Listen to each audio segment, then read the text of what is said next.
در همین کسبی که فرزند من در همین کسب خواند، مکتبای عالی را تمام کرد، با کار دولت شروع کرد. در همین کسب همین فرزند محمد جان یک ذوق زیادی داشت. در همین کسب که ذوق زیاد داشت، همین کارای صدقه بود. و در بالای خلق، در بالای تاجیکستان خمان، جمهوری خمان خدمت زیادی کرد. همین کاری در دولت صدقه بود. روزی آخرونه که قطعی من گفت زد، ای مادر تو در کجایی؟ من در خانه هستم. گفت ای محمد جان تو چی گفتی؟ گفت اوچه چی خیلی؟ من گفتم نغزم. ای محمد تو چی خیلی؟ من نغز هستم. نیکه فرزند کمتر ای گپش کمتر رو افتاده بود. یگان سیر در همین دوام وی کار کردن، یک نقط ای کارش در ما وی نقل نمیکرد. وی کارکنی دولت بود. برای خلق میلت غیرت های زیاده کرد. جانش سپارید و ای کار وی سرکشی نکرد. وی در یک نیم سال خانه می آورد. در همین وظیفه عجایب ذوق زیادی داشت.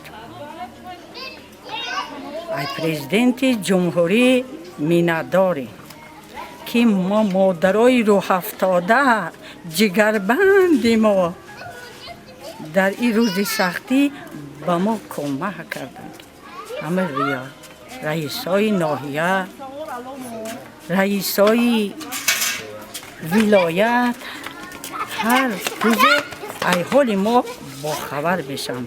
هزار رحمت در راهبرایم، هزار رحمت در پرزیدنت جمهوری که انسانی خوب و مهر، همه کارش ای صدقه است. ای همه مادران خواهش میکنم که این امر ای خداوند بود. این امر ای خداوند بود که فرزندای ما سفر به فردا کردن، یگان سیر اسرار در یگان جای بیان نبود. فقط گپی نغز. فرزند آخرین من ابراهیم جان خدمت میکنم.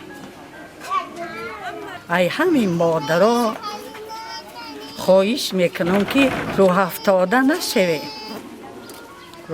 نشوین که پرزیدنت ما آدم خداداد است. در همه وقت رحم ما را میخوره. ای حال ما با خبر میشه. زنش میگفت آیلش که ما محمد بسیری ندیدیم، وی شهرت کردن نغز ندیدیم. بچه صدقه بود. اگر همه در کاری دولت، در کاری کشلات هم باشه، ای همه جاده باشه، در جمهوری هم باشه، همه خیلی فرزنده باشه، مملکت فقط گل میشکفه، آباد میشه.